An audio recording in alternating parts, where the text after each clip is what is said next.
Амьдрал гэсэн сэдвээр та бүхэнтэй хуваалцах чинь. Нэгэн сурвалжлагч маш мундаг уулчнангаас асууж гин л дээ. Тэр уулчин нь маш их аюултай, үнэхээр одоо амнасааж алдчих болох байсан тийм уул руу авирж гараад бууж ирснийхэн дараа сурвалжлагч түүнээс та юу нь яах гэж тэр уулын оргил руу явсан бэ гэж асууж гин. Гэтэл уулчин өөрт нь юу гэж хариулсан бэ гэхээр таны асуултыг харахнаа та хизээч уулын оргил дээр гарч үзэж байгаагүй хүн юм шиг байна гэж хариулж гин л дээ. Өөрөөр хэлэх юм бол тэр нэг үгээр илэршихгүй нэг зүйл байгаа. Үгээр илэрхийлж болшгүй тийм нэг юм гайхалтай мэдрэмж, гайхалтай үзэсгэлэн, гайхалтай хараа тий. Тэр бүх зүйлийг одоо сурвалжлагчид одоо юу гэх юм те тэрийг хэлсэн ч гэсэн тэр хүн ойлгохгүй яг л өөрөө тэр тийшээ гарч үзчихэж бол ойлгодог.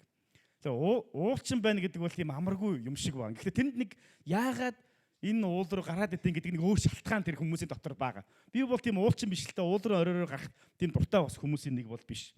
Гэхдээ манай цуглаан дотор бол хэд хэдэн ийм уулчин хүмүүс байгаа. Тэгээд гой гой пост оруулдаг. Би тэднийг харахаар амар атархдаг байхгүй ямар гоё юм бэ гэж. Яг бол тэр уулын орой дээр тэр бэлд байгаа хүн хизээч харахгүй зүйлсүүд бэдэг юм шиг байлаа гэх байхгүй юу. Та бүхэн уул руу гарч ирсэн нь ерөнхийдөө. Христийн амьдрал гэдэг бол нэг тийм уул руу авирж байгаа юм шиг амьдралтай бас их адилхан. Матай номын 5 дугаар бүлэгтээ цөмөрөө хамтдаа тэр итгэлийн амьдралын талаар харцгаая. Бүгдээрээ Библийн нэгээд Матай номын 5 дугаар бүлгээс эзний үгийг цөмөрөө харцгаая.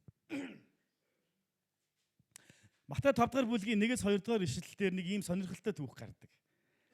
Энэ түүхэн дээр юу болдог вэ гэхээр Есүс за би ихэд уншиж өгье та бүхэнд. Есүс түмэн олныг хараад уул өөд гарan суухад шавнар нь түүн дээр ирлээ.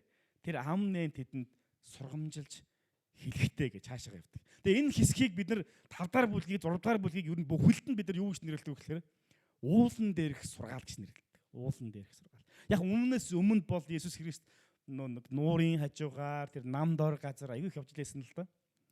Тэгээд тэр уул руу гарах үед нь түүний шавнар нь түүнтэй хамт дагаж гараад Есүсийг сонсохыг хүссэн хүмүүс уул руу дагаж гараад одоо яаж байгаа вэ гэхээр Есүсийн маш их үн цэнтэй сургаалыг сонсох боломжтой болдог. Есүстэй хамт уулууд авирсан хүмүүс түүний ерөөлтэй амьдралын сургаалыг хүлээж авсан байдаг. Магадгүй залхуураад тэр доор үлдсэн хүмүүс сонсоогүй ч магадгүй. Гэтэ дараа нь амд амжаад Есүсээс биш зөвхөн өөр хүмүүсээс амд амж сонссон ч магадгүй. Гэтэ ямар ч тач гэсэн Есүсийн заасан сургаал тухайн үед түүнтэй хамт байсан хүмүүст илэрхийлэгдэж, илчлэгдэж өнөөдрийг хүртэл 2000 жилийн турш уулан дээрх сургаал гэж гайхалтай сургаал бий болсон. Үүнээс болоод Христ итгэжтэй амьдралын алтан дүрмүүд, алтан зарчмууд нь яасан бэ гэхээр гарч ирсэн байдаг. Өөрөөр хэлэх юм бол Есүсийн заасан сургаал ялангуяа энэ уулан дээрх сургаал гэж нэрлэгдэж байгаа энэ сургаал бол Христ итгэлийн амьдралын үндсэн суурь зарчмуудыг заадаг сургаалууд.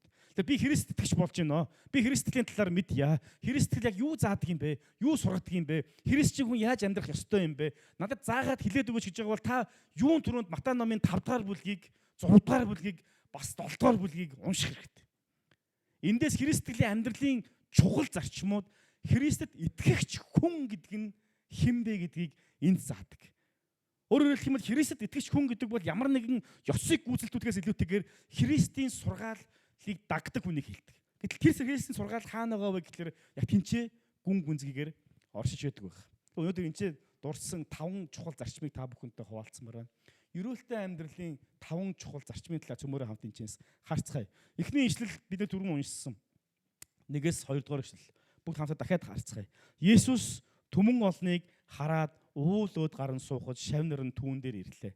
Тэр амнэн тэдэнд сургамжилж хэлэхтэй гэж хаашаа явдаг.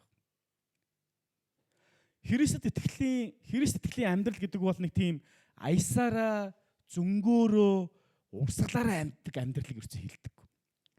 Олон хүмүүс ийм аясаараа, зөнгөөрөө зүгээр л нэг ийм урсгалаараа явахыг бол хүсдэг. Гэтэл үнэндээ Христ итгэлийн амьдрал гэдэг бол Христийг дагаад Есүс уул руу гарах юм бол уул руу яваад, усан дээгүүр алхах юм бол усан дээгүүр нь алхаад, бас нуур руу завин дээр гарах юм бол хамт завин дээр гараад, шуурган дунд явах хэрэгтэй бол шуурган дунд явдаг тэр амьдралыг хэлдэг. Өөрөөр хэлбэл Христ итгэлийн амьдрал гэдэг бол зориудаар дагдаг амьдрал. Зориудаар. Аясаараа ингээд олонний дунд бужигнж явж байгаад ингэсийгээд дунд нь хавчуулагдж байгаад ингээд очиндоо гэсэн ойлголт бол байхгүй. 90-ад оны сүүл үеэр манай Монголд байсан нэгэн гаж урсгал. За нэрийг дурдах юм бол Йеховагийн гэрчнэр гэдэг гаж урсгалынхан яасан бэ гэхээр Есүс ирнэ гэдэг ийм цурхлыг бол тараасан. Тэр чинь бараг 2000 он Есүс ирнэ гэж ярилуу яллаа. Тэгээ тэр үед би бас урд нь ярьжсэн. Тэр үед тэдний цуглааныхан яасан бэ гэхээр бүгд цуглаад тэрэнд нь итгэдэгч бай, итгэдэггүйч бай, бүр хамаатан садангууд нь хүртэл ингээд цугласан үйл явдал болсон. Тэр олонныхын дунд ингээд сууж агаад Есүс нь ирчих юм бол ядаж энэ цуглаан дотор нь сууж агаад аврагчяа л гэсэн бодолтой хүмүүс байсан байхгүй юу? Тэгээ тэр хүмүүс хаана суух гэж оролдож байгаа гэхээр пасторлогоо илүү ойрхон суух гэж оролдож байгаа. Яг пасторл гарцаа байхгүй харагдана хап гэ тэнгэрээс талаагараа явчих магадгүй. Тэгэхээр яг хөлнөөс нь чолтгоо зуураад тэнгэр уст хамтдаа очичоо гэсэн бодолтой хүмүүс байгаа шүү дээ. Тийм ер нь бол байдаггүй.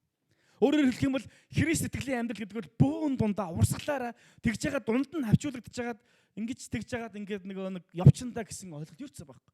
Ягаад гэвэл Христ итгэлийн бурхан гэдэг бол хүн болгонтой хувьчилж тэр авралыг өгөөд тэр авралын амьдрал дотор хүн болгонтой хувьчилж өдөртөн авч явдаг ийм амьдралыг хэлдэг. Тийм учраас Христ итгэлийн амьдралыг бөөнийх гэхээс илүүтэйгээр хувьчилсан зориудаар зоригтойгоор явдаг тэр амьдралыг хэлдэг байна. Манай байгууллага янз янзын хүмүүстэй ажилладаг л та. Тэгээ манай зарим төслүүд маань их сонирхолтой одоо гин те хүмүүсийг маш их юм идэхгүй байгаа хүмүүсийг идэвхжүүлэхээр амьдралдаа одоо ингээд нэлээд одоо амьдралын төвшнгөөс доор байгаа хүмүүсийг амьдралын төвшөнтэй их ойрхон очихуулахын тулд хэд хэдэн төсөл хөтөлбөрүүд хэрэгжүүлдэг.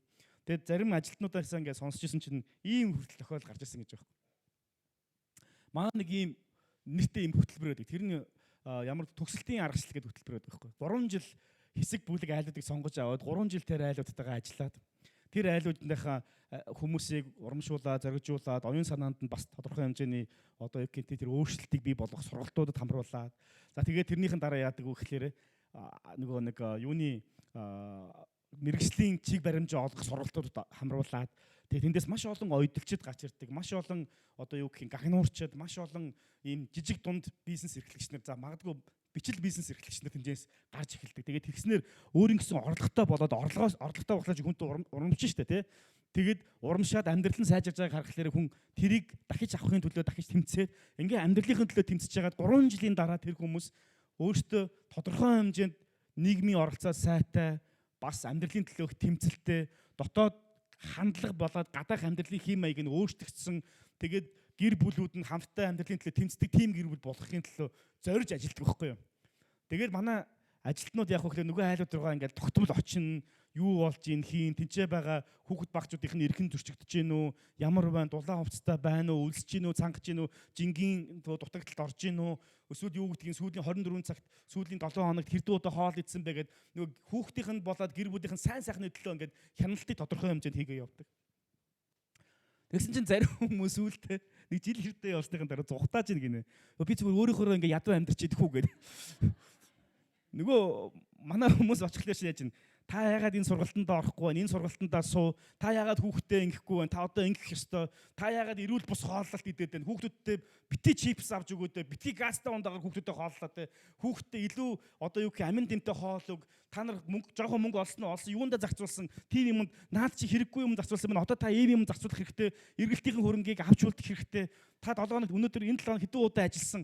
Дугуйсараа нэг ажил гараад амжаагүй юм байна 2 өдөр ажиллалаа. Үгүй та 7 хоног бүтэн ажиллах ёстой. Тэгэхгүй бол танаа хэглэгчнэр чи өөр тийшээ явна гэдэг ингээд араас нь ингээд шахаж шахаад эхлэнгуй сүултээ нөгөөдөл чин дургуун нүрээд бид тэрийг зүгээр орхиод өгөөч.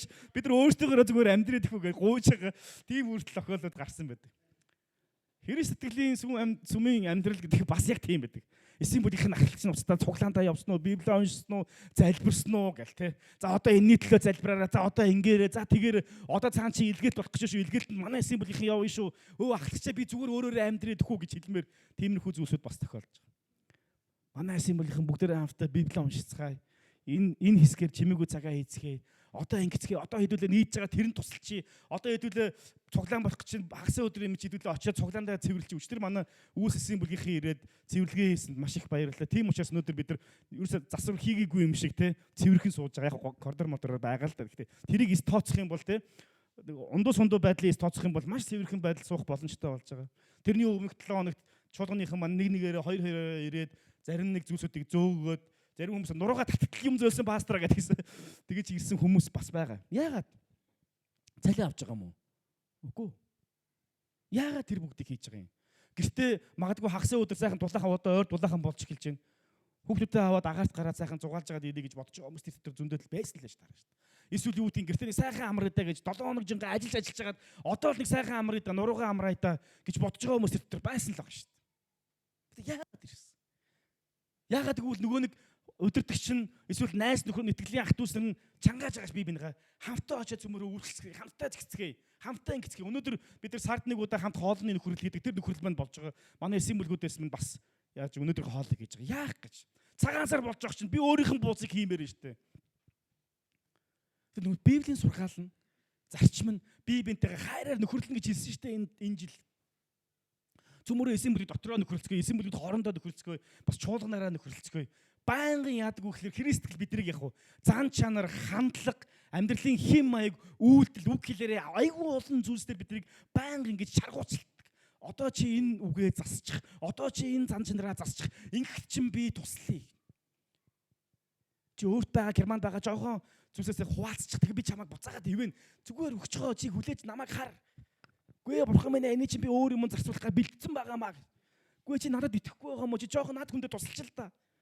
Тэгээ би чамайг ивэх хэсгийг чи өөрөө хараараа гэдэг гэх мэтчлэн бид баян яадаг вэ гэхээр биднийг ингэж ятгахж биднийг ингэж чаленжд гэж ярьдаг те биднийг ингэж байнгын ийм дасгалжуулалтыг хийдэг. Энэ итгэлийг Христэл гэдэг.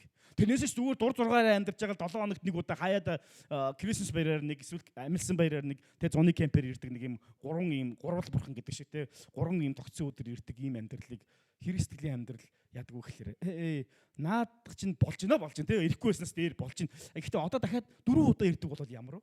Бас 5 удаа ирдэг бол ямар? Ингэсээр байгаа 52 7 хоногийн яг хөө нэм гараг болгонд эзэнд өөрийгөө зориулаад ирдэг бол ямар вэ гэж.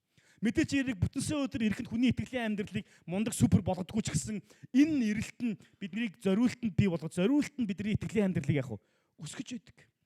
Бурхны үгийг сонсох тэр сонсгол нь үгийг сонсоод хүний амьдралд үр таригдж яадаг. Тэр Христлийн амьдрал гэдэг бол энэ бүгдийг бидэрт яадаг вэ гэхээр зааж сургаж ятгаж өгдөг амьдралыг хэлж байгаа.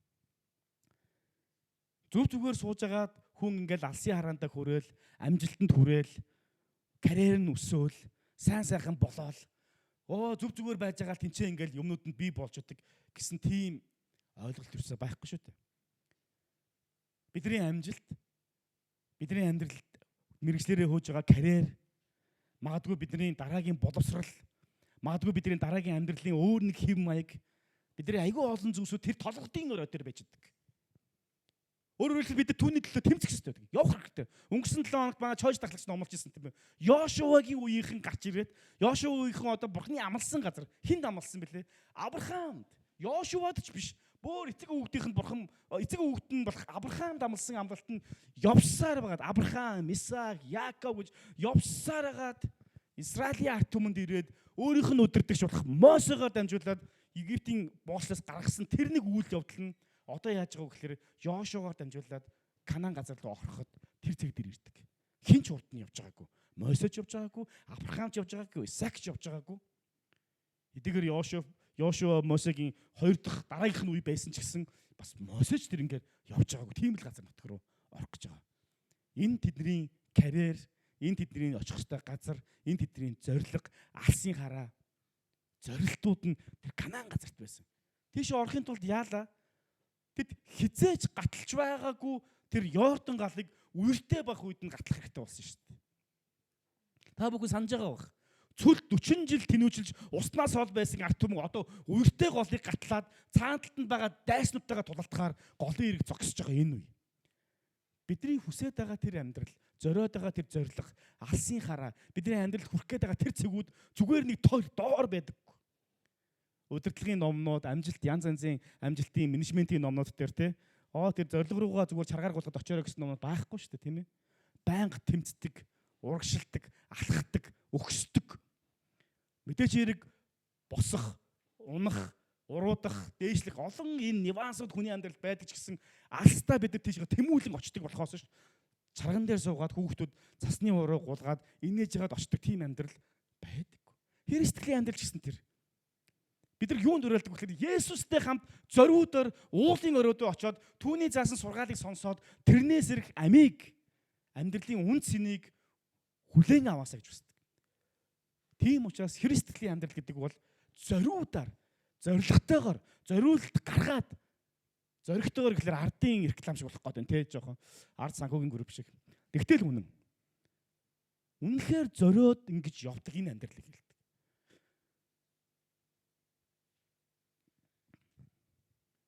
Бас христлийн амьдрал гэдэг бол бүдэрч унаал. Тэ нэг амжилттай хүнээс асууя л. Тэгэл амжилттай хүмүүсийн ном, подкаст олон л зүйлсүүдийг та бүхэн сонсч ирсэн баг те. Би бүдэрч унсан чинь амжилтанд хүрсэн юм а гэж хин шилдэггүй те. Амжилттай хүмүүс гүй яг би тэгэл цагаандаа суугаад гулгаал амжилтанд хүрчлээ гэж хэлдэг. Амжилттай хүмүүс яддаг.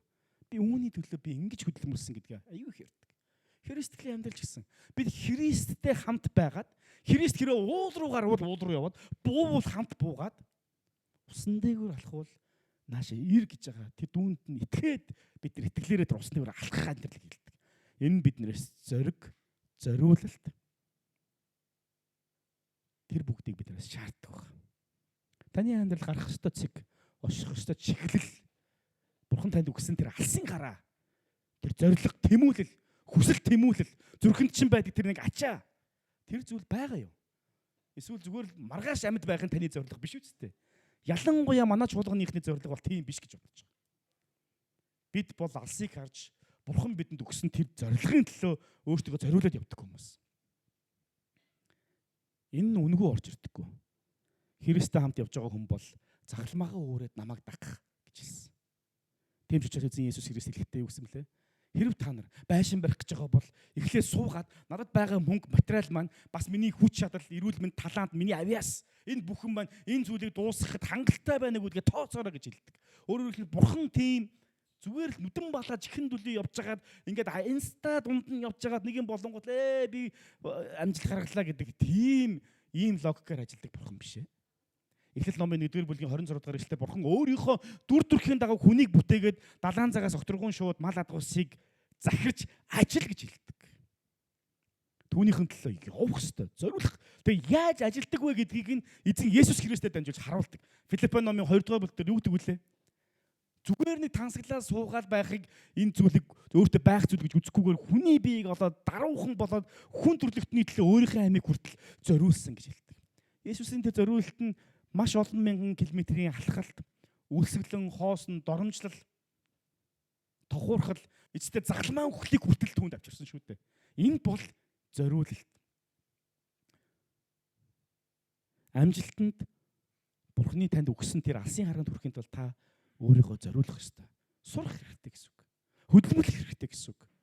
Та өглөө босох хэрэгтэй гэсэн үг. Бусд хүмүүс сууж байхад та явж явах ёстой гэсэн үг. Гэтэ эзэн дотор. Өөрөөр хэлбэл хүн өөрийнхөө хүчээр сэтгэлээр биш харин эзнээс өгсөн арга зааврын дагуу түүнтэй хамт алхах нь Христлийн онцлог тэр. Бурхангүй хүмүүс бол яадаг вэ гэхээр өөрийнх нь чадах, болох, өөртөө зөвшөөрөгдсөн бүх зүйлийг нүдэндээ зөв гэж бодсон бүх зүйлийг хийдэг. Харин Бурхантай хүн яадаг вэ? Эзний нүдэнд зөв гэж бодсон бүх зүйлийг яах вэ? Бид хийдгээрээ үгээрээ ялгаатай. Гэхдээ хийдэггүй хүмүүс байна. Жохон суугаадах, жохон унтаадах, жохон хөвтөдөх. За энийг яах вэ? Бинийг би хийхгүй, энийг чи хийчих гэдэг ч юм. Энэ хүн болгоны дотор байдаг.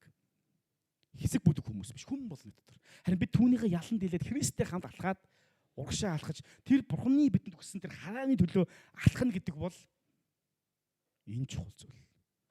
Бурханы бидэнд өгсөн тэр харааны төлөө явахын төлөө би өнөөдөр нэг үгийг чэйжилж явах хэрэгтэй шүү дээ. Хэрэг би хэл сурах шаардлагатай бол тэр үгийг би өнөөдөр чэйжилж явах хэрэгтэй.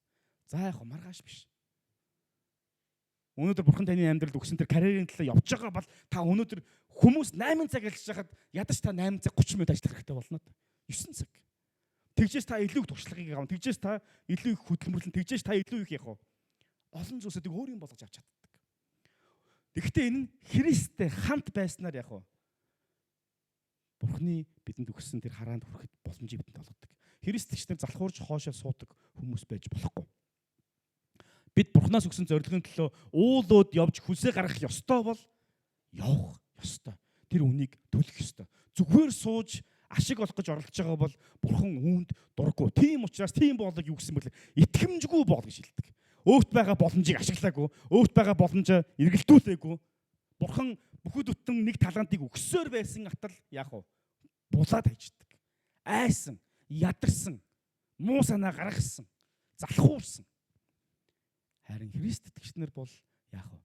Тэр даруй эзнээс өгсөн боломжоо атгаад урагшаа халахдаг. Явдаг, заримдаа үлсдэг. Ихтэй түүнийхэн төлөө тэмцдэг. Зориудаар Христийн араас дагаж явна гэдэг бол Христэд итгэгч, жинхэнэ дагалдагч хүний хийдэг ажил. Хэдэн жилийн өмнө би нэг 5-6 найзуудтайгаа нийлээд Улаанбаатар хотын эргэн тойронд байгаа 4 уул байгаа шүү дээ, тий.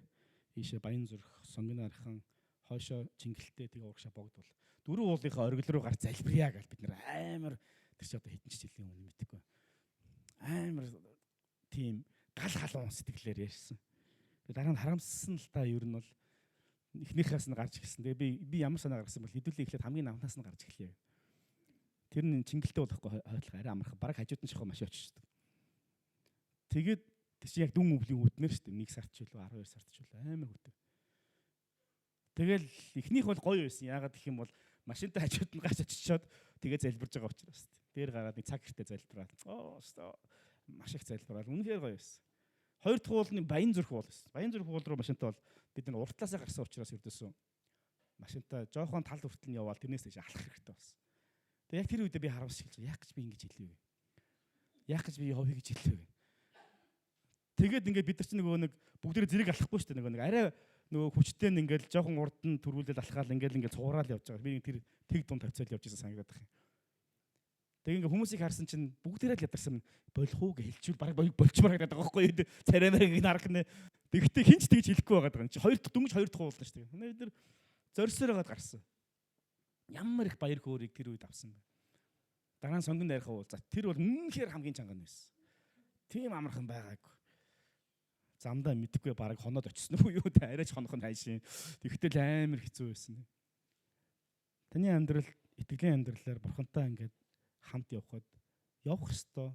Тэгтээ хаширмаар явж байгаа мөртлөө болчмоор буцаад буучмаар уруудах юм бол яста бүр амар юм шиг тэгж бодогдмоор ийм амьдралын дасгалжуулалт хэм маягууд нөхцөл байдлууд дундуур та бүхдийн зарим нь их нь явж байгаа баг.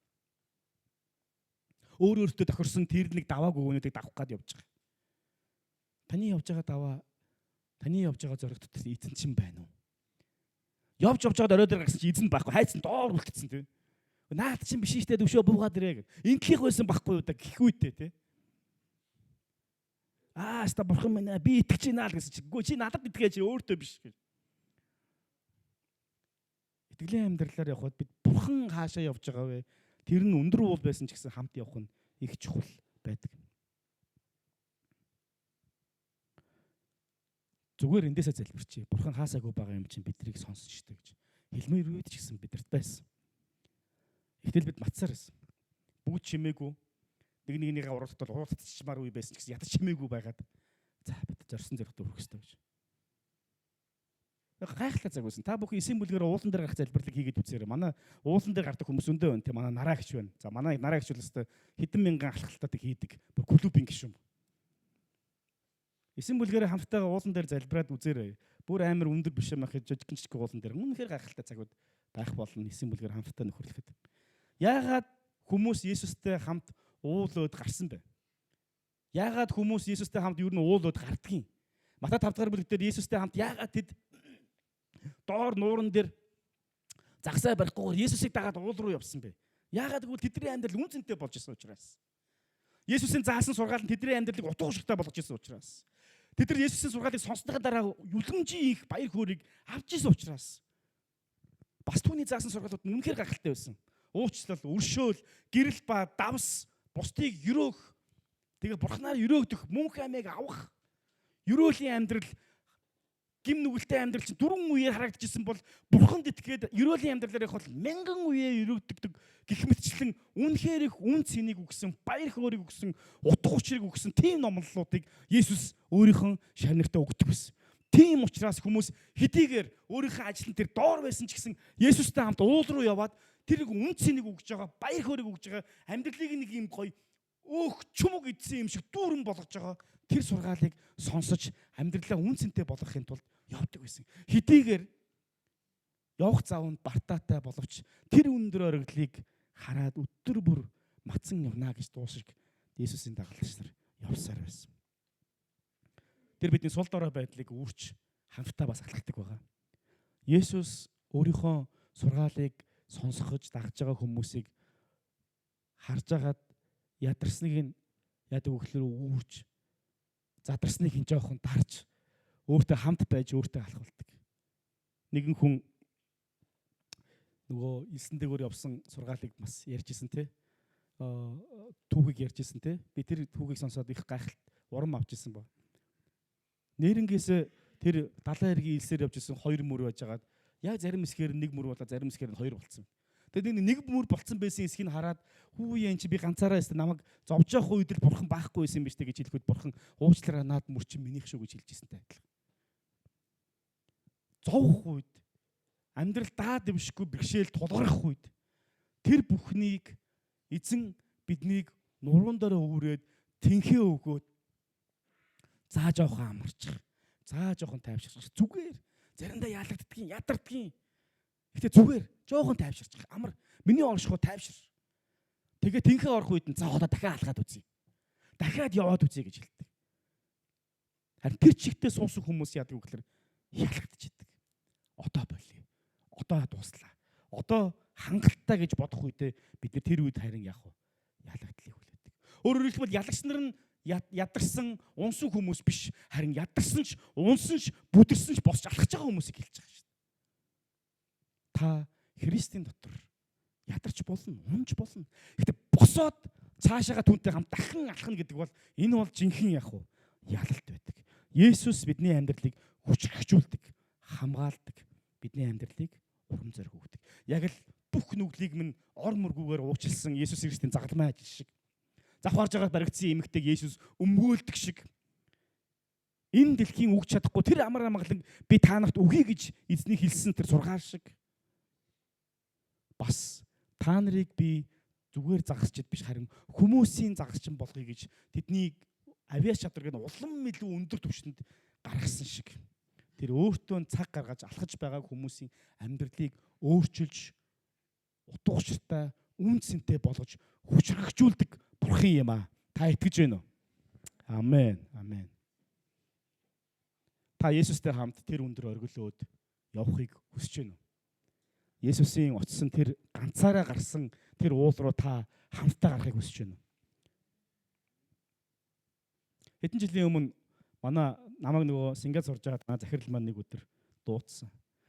Дуудаад юу гэсэн бэхлээ төвшөө нэг энд нэг үйлдвэрийн эзэн чамтаа уулзмаар байна гинэ гэсэн. Би гайхаад яах чам гэсэн чинь чиний сургалтын төлбөрийг төлнө гэж байна энэ жилийнхийг. Гуяа алгадаа явдаг юм байгаа шүү дээ. Миний сургалтын төлбөрийг төлөх гэж байгаа. Дээр нь бас Монголын чи үйлчлэг жоох сонирхоод байлаа шүү. Чи очиод уулзчих гээд. Тэр даруй би уцаар нь би өстө Монголоос ирсэн тэр төвшөө байна. Ингээд маа захирал намайг тантай уулзглаа гэв. Тийм манай офс энэ чи хүрээд ирэхүү гээд. Шууд сургуулаасаа гараад очиж байгаа шүү дээ. Тэгээ яваад очисон тэн үйлдвэрийн эзэн өөрөө пастор хүн манай цуглаан жижиг гэхдээ бурхан манай цуглааныг асрыг санхүүгээр ивэсэн учраас би болж өгвөл айгүй олон хүмүүсийг ивэхийг хүсдэг. Чамайг Монголоос ирсэн гэж сонслоо. Чи юу хийдэг чанаад Монголын талаар яриач гэх. Тэгээ би бүгдийг нь ярьж гисэн. Баярлал яриа л гэсэн сонирхол. Тэгэл гүйс ингэж гэсэн. Одоо Монголд ямар үйлчлүүд нэм. Тэгвэл чи намайг тэр үйлчлэгээ холбож гэж болох. Би тэр үйлчлэл чинь ивэ. Тэгээ үнэхээр ивэжсэн тухай үед. Харин одоо би таныг хэлмээр. Бурхан тантай уулзахыг хүсэж байна. Тэр орой дээр. Тэг зүгээр нэг үйлдвэрийн эзэн биш. Тэг зүгээр л нэг удаагийн тусламж өгөх гэж байгаа хүн биш. Зүгээр нэг таны сургалтын төлбөрийг өгөх гэж байгаа хүн биш. Харин Бурхан. Бурхан биднийг байнга юу яадаг вэ гэхээр ир. Надтай хамт бай. Тэгээ би чамайг ерөөлийн үндэс болгоё гэж хэлдэг. Тэр үйлдвэрийн эзэн рүү би тэхгүй шүү дээ тий. Би тийм завгүй байна. Жохон байж аваад очие. Яасан? Энд цагийн ажил хийгээ төлбөр олохгүй явж байгаа маа. Хизээш тэхгүй. Эсвэл би завгүй байна. Та ирээд уулзчих уу? Тэ би муу оюутан машин зэрэг байхгүй энд чи хэцүү. Та бол машинтай унаатай баян хүн манад ирээд уулзчих. Би хизээш тэхгүй. Яагаад гэвэл тэр хүнийг харахтаа би окей би очих ёстой шүү дээ гэж. Хүндэл нь тэр хүн чинь тодорхой хэмжээнд надад сайн зүйл хийх гэж байгаа юм чинь би яах вэ? өөрийгөө зориулах хэрэгтэй шүү дээ. Есүс танд маш сайн зүйлийг хийсэн. Тийм учраас бид Есүсийг хүндэлдэг. Бид хүндлэх ёстой. Бид дагах ёстой. Есүс бидний амьдралыг утга учиртай болгохоор дуудаж байгаа. Хоёрдугаар чухал зүйл нь одоо хэдүүлээ жоо хурдан явна. Бурхан надад хэрэгтэй гэдгийг бид нар хүлээн зөвшөөрөх ёстой. Нэгдүгээрх нь бид Бурхантай хамт тэр уул руу очих ёстой. Хоёрдугаарт нь Бурхан надад хэрэгтэй гэдгийг хүлээн зөвшөөрөх ёстой. Гэхдээ Бурхан надад хэрэгтэй л дээ. Энд чи яг юу гэсэн үг юм бэ? Бүгд хамтдаа 5-ын 3 дахь эшлэгийг харъя. Сүнсэндээ ядуус ерөөлтөө Тэнгэрийн хаанчлал тэднийх юм а гэж хэлсэн. Сүнсэндээ ядуус ерөөлтөө юм а Тэнгэрийн хаанчлал хэд. Өөрөөр хэлбэл сүнсэндээ ядуу. Тэгээ эсрэг үг нь юу гэхээр Тэнгэрийн хаанчлал буюу Бурханы хаанчлал төр юу гэм? Бүх зүйл байгаа шүү дээ. Бурхан юу гэж хэллээ? Алт минийх, мөнгө минийх, их мэдэл минийх бүх зүйл яг Бурханы дор. Тэр бодоход Тэнгэр бол Бурханы сэнти, газар бол Бурханы хөлийн гიშгүүр гэж хэлсэн. Тийм агуу Бурхан юу гэж хэлж байгаа вэ гэхээр ядууны ерөөлтөө гэж хэлдэг. Яг эсрэг. Библийн гайхамшгуудыг ингээ харахаар ихэнх гайхамшгууд, ихэнх тэр ерөөлүүд дандаа нэг бэрхшээл саадын дараа болсон байдаг. Та бүхэн санаж байгаа бол Израилийн ард түмэн улаан тэнгисээр гаталсан тий. Улаан тэнгисээр гаталсан. Гайхамшиг мөн үү? Мөн хизээж болж байгаагүй үйл явдал дэлхийн түвхэнд. Улаан тэнгис хоёр хуваагдаж ярагдаад усан ханнууд бий болоод тэрнгээр хуурай газраар нь яасан. 2 саяас 3 сая ард түмэн мал адуустаа бүх юмтайгаараа туулж гарч байгаа шүү дээ. Ийм гайхамшиг бид нар амьдралдаа харж байгаагүй. Библиэс л унссан. Гэхдээ энэ маш том зовлонгийн дараа болсон зүйл. Ямар зовлон бэлээ? Тийм шүү дээ. Израилийн ард түмнийг алахаар фараоны цэргүүд дайраад орж ижсэн биз дээ.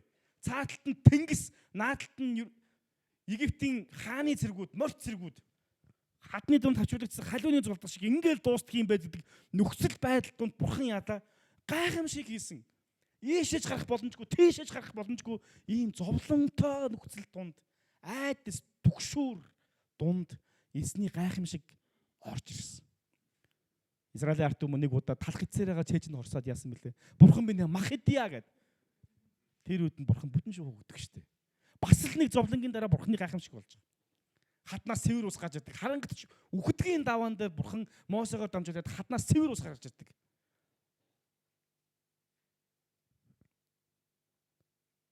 Израилийн ард түмэн дайснуудаа бүслэгдээд түмэн дайсан өөрийг нь бүсэлсэн дайрах гад олон хаадууд хүндий цуглдсан байхад Израилийн ард түмэн өөртөөхөө цэргүүдийг биш харин Бурханы хэлсний дагуу Магдалийнхан багийг гаргаж ирээд дуулуулах үед яалаа. Тэнд байсан түмэн дайсангууд эвслүүд нь холбоотонгууд нь самуураад бие биенийхээ халаад Израилийн ард түмэн ялцсан түүхч хүртэл Библиэлд байгаа шүү дээ. Тэр чинь ямар нөхцөл байдал вэ? Түмэн дайсны холбоотууд нь өөрсдийг нь бүрхсэн байх үед шуурж өнөө маргаашгүй живлээ гэж бодож исэн. Юугүй живлээ гэж бодож исэн дагалдагч нарын амьдрал дотор Есүс намдагтун гэж хэлэх үед Есүс шуургыг хүртэл намдаадаг хүч чадалтай Бурхан юм байна гэдэг гайхамшиг олж хардаг. Шүн жөнгөө загас байх гэж оролдоод ядраад шүн жөнгөө нойргоо оноод өглөө нь ядагсан эдэн дагалдагч нар байхад Есүс хүүхдүүдэд та нар загас барьсан уу? Бариагүй. Зарныхан баруун талд хай гэхэд 153 ширхэг том загсыг барьж аваад гайхамшиг харахтаа эн чинь бидний загалмаатай зүйл амилсан өгсөн Есүс Христ эзэн байна шүү дээ гэж таниад Петр ус руу хуцтайгаа өсрөн ордог түүх хүртэл байх.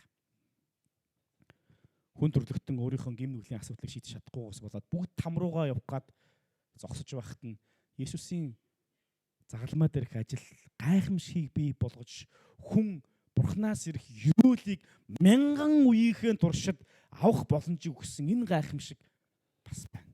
Ингээ харах юм бол хүмүүсийн зовлон, бэрхшээл, саад энэ бүгдийн араас Бурханы гайхамшиг яадаг вэ?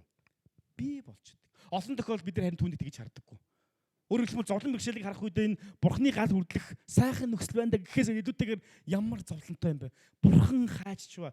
Энэ ямар хэцүү амьдрал би энэ амьдралаар амьдрахаа болий гэд ухраад явах тохиолдол байна.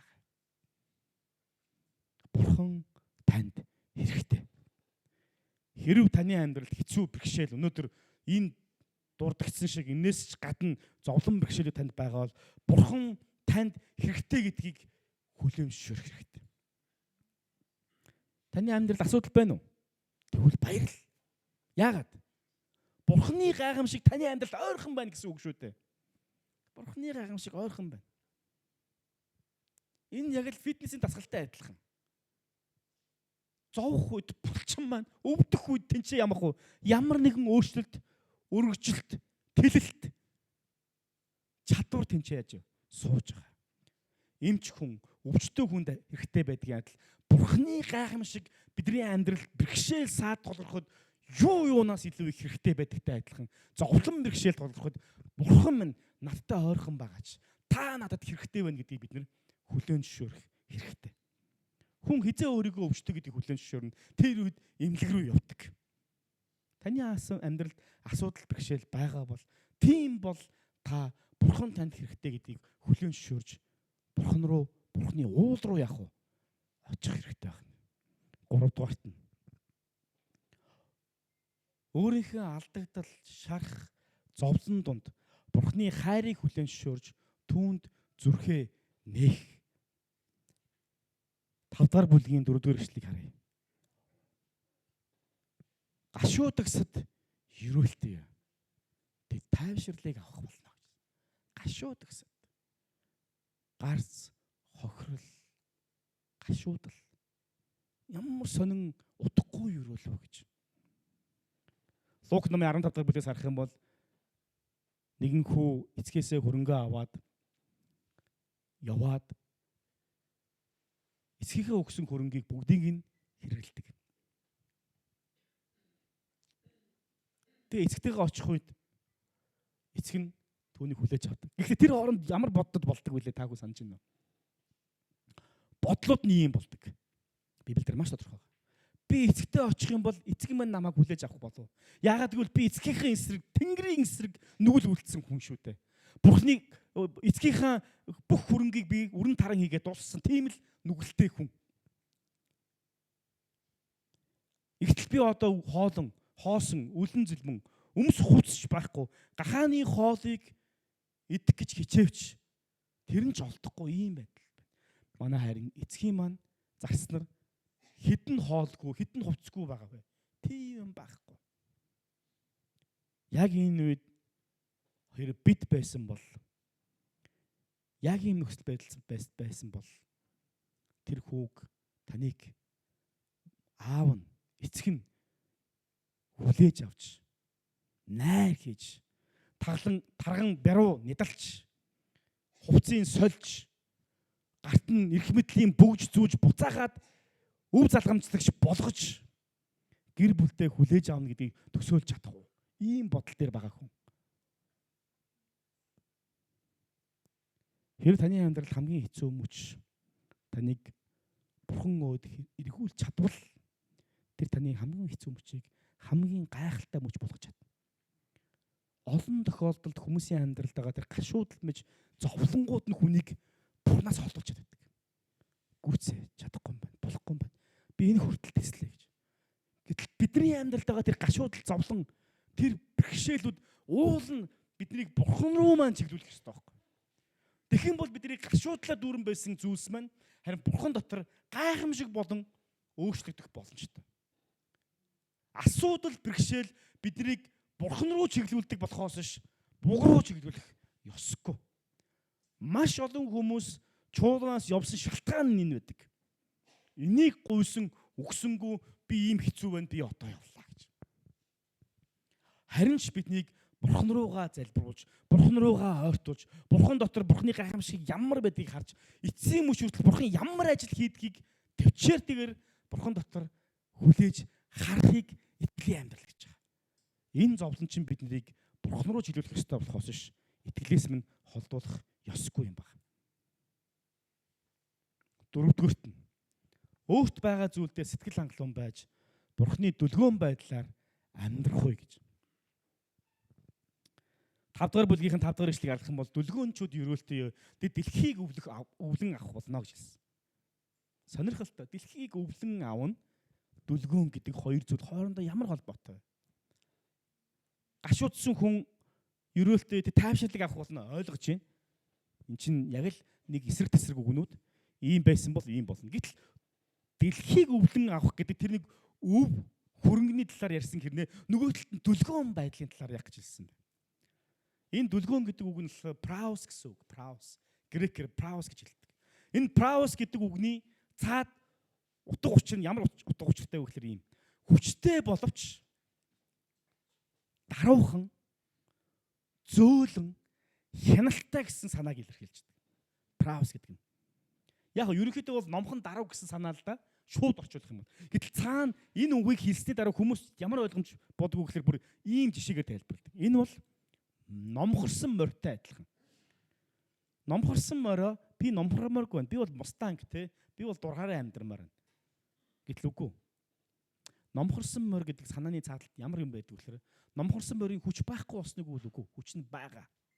Гэхдээ зөв зүйл эзнийхэн удирдлагатаар үр дүнтэйгээр тэр хүчийг зарцуулахыг хэлж байгаа. Праус гэсэн үгний цаад санаа нь энэ. Тэрээс даруухан дүлгөөхөн байна гэдэг нь номхон доороо дуугүй сул доороо хүчгүй юу ч ярьдаггүй дээрлэхүүлдэг банк тэгдэг ийм гэсэн үг ерөөсөө санаа биш. Хүчтэй. Гэхдээ зөв зүйлд эзнийхэн удирдлагын дор хүчийг гаргадаг. Маш их хүчтэй хурдны морьтой адилхан зөв зүйл гаргана. Бидний амьдрал айгүй олон зүйлд дутуу. Бас айгүй олон зүйлийг бурхан өгсөн байдаг. Дутуу зүйлсүүд нь биднийг унгаж зовоож өгдөг бол илүү зүйлсүүд нь биднийг бартан болгох гэдэг. Өөрт байгаагаа голж шилэх. Хямарч унах. Мөн өөрт байгаа зүйлээрээ бардамнан бахархаж бусдыг дээрлэх бус. Харин Христтэй хамт талархан зөв зүйлд байхгүйгээ болоод байгаагаа зарцуулан амьдрахыг хэлж байгаа. Тэгж чадах хаваас бурхан юг өгнө гэж хэлсэн. Дэлхийг өвлөн авах болно гэж хэлсэн. Тэгэхээр энд бурхан дүлгөөн байна гэдэг нь юу гэсэн үг вэ? Өөрт байгаа зүйлдээ сэтгэл хангалуун байж, өөрт байгаа зүйл гэдэг нь байгаа болон байхгүй бүгдийг хэлж байгаа. Бурханы дүлгөөн байдлаар амьдрахыг хэлж байгаа. Матай номын 11-р бүлгийн 28-аас 30 дахь ишлэлээр зүтгэгсэд хийгээд хүн тачаа өөрсөн бүгдээ над дээр ир. Би та нарыг амраа буулгыг минь өөрсдөр ав, надаас сур. Би дүлгөөн зүрхэндээ даруй та нар сэтгэлдээ амралтыг олох болно гэж хэлсэн. Тэгээ буулга минь хөнгөн, аятай, ачаа минь хөнгөн билээ гэж хэлсэн. Эзэнтэй хамт байгаа хүний амьдрал яг юм байдаг. Бурхны ивэл ирүүл байгаа юу? Байгаа. Дутуу зүйлсүүд байгаа юу? Мэдээж хэрэг байгаа. Гэхдээ бурхан хэрэгтэй зүйлсүүдийг ивэнэ гэж хэлснийхэн дагуу хэрэгтэй зүйлсүүдийг нь өгдөг. Тэгээ тэр нь биднийг бардан болгох биш харин эзэнтэйгээ хамт даруухнаар өөрт байгаа болон байхгүйгээр бурхантай хамт алхахыг хэлж байгаа. Эцэст нь өөрийнхөө өлсгөлэн болон цангаагаа бурхны төлөө хөгжүүлэх хэрэгтэй. Матай номын 5-6 дугаар ишлэл. Зөвхт байдлын төлөө өлсөж сангагсад ерөөлтөө тэд цатгагдах болно гэж хэлсэн. Үлсэн цангана гэхдээ зөв зүйлийн төлөө, зөвхт байдлын төлөө, бурхны төлөө гэсэн утгыг санааг илэрхийлж байгаа. Тэрээс бурхан та нарыг үсэхгүй, цангахгүй, ядраахгүй, алхуулахгүй, зовлонгүй байлгахгүй гэж хэлээгүй. C.S. Lewis гээд маш алдартай теологчийн хэлсэн нэг ийм үг байдаг. Хэрв хоол гэж зүйл огт байхгүй байсан бол үлсгэлэн гэдэг ойлголт утгагүй байх байсан. Хэрв ус гэж зүйл байхгүй байсан бол цангалт гэдэг зүйлч утгагүй байх байсан. Үүнтэй адил ганцаардал гэж зүйл орчих нь бусад хүнтэй харилцаанд орж орох шаардлагатай байгаагийг баталгаа болдог. Тэгвэл бурхныг олох гэсэн хүсэл маань хэрвээ тэр байдаггүй байсан бол бас л утгагүй байх байсан гэж хэлсэн. Бурхныг илэрхийлнэ гэдэг нь үнэхээр яг бурхнаас өгсөн ерөөл.